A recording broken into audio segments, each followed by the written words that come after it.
नमस्कार दोस्तों, आज हम एक और टॉपिक लेकर आए हैं इंग्लिश का और इंग्लिश ग्रामर का, जिसमें कि आपको आज बताएंगे पास्ट पार्टिसिपल के बारे में।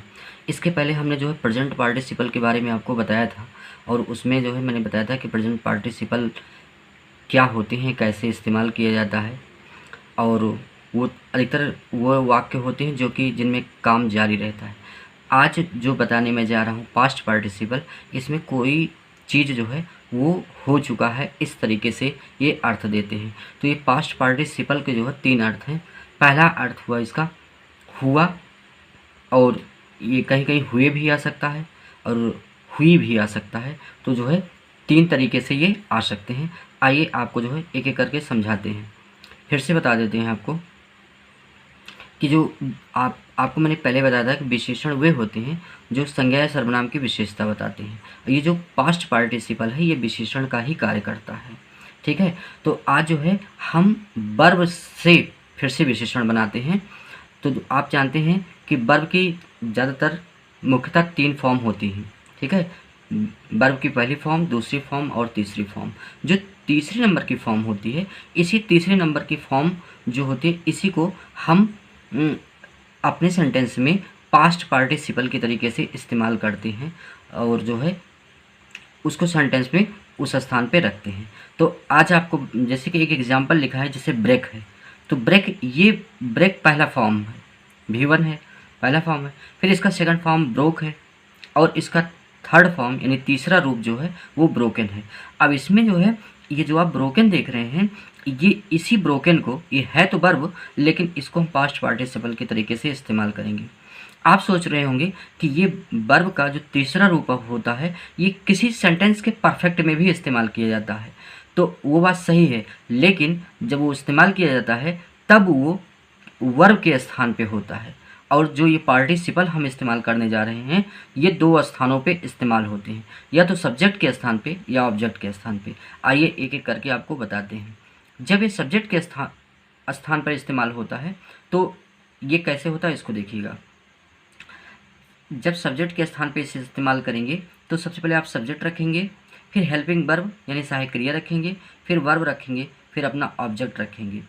ठीक है, तो सबसे पहले आपको सब्जेक्ट के रूप में रखना है पार्टिसिपल। ठीक है, पास्ट पार्टिसिपल।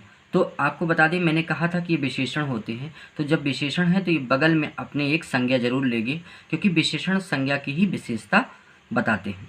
तो इस तरीके से आप देख रहे हैं कि एक वाक्य लिखा गया है कि a retired clerk is talking to me. ठीक है, एक जो है रिटायर्ड क्लर्क है जो कि मुझसे बात कर रहा है। ठीक है, तो इसमें आपने देखा पास्ट पार्टिसिपल में कि ये जो रिटायर्ड शब्द है यही ये जो है पास्ट पार्टिसिपल है, और जो है ये बगल में उसके एक संज्ञा आया है, यानी कि ये विशेषण जो है इस संज्ञा की विशेषता बता रहा है। तो आपने देखा कि इसका इस्तेमाल यानी पास्ट पार्टिसिपल का इस्तेमाल हमने सब्जेक्ट के स्थान पे किया। अब हम इसका इस्तेमाल ऑब्जेक्ट के स्थान पे करके देखते हैं। पहले एक स्ट्रक्चर आपको फिर से रिमाइंड करा दें। सबसे पहले सब्जेक्ट रखा जाता है, फिर हेल्पिंग वर्ब रखी जाती है, फिर वर्ब रखा जाता है, फिर ऑब्जेक्ट रखना है हमें। तो ऑब्जेक्ट के स्थान पे हमें पास्ट पार्टिसिपल रखना है, यानी एक विशेषण और एक संज्ञा रखना है। लिखा है, एक एग्जाम्पल है, I always drink boiled water.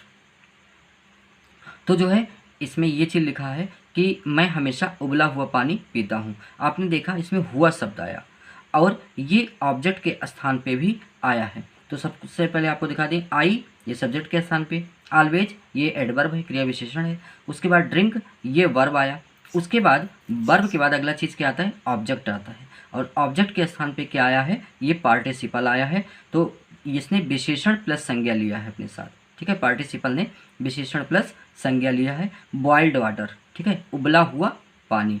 तो इस तरीके से ये पास्ट पार्टिसिपल जो होते हैं इनका अर्थ हुआ, हुए या हुई करके आता है।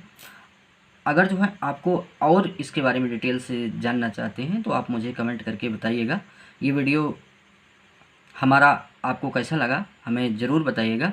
तो यदि हमारा चैनल आपको, ये वीडियो आपको अगर अच्छा लगता हो तो हमारे चैनल को कृपया सब्सक्राइब करें, वीडियो को लाइक करें और शेयर करें। वीडियो देखने के लिए आपका बहुत बहुत धन्यवाद।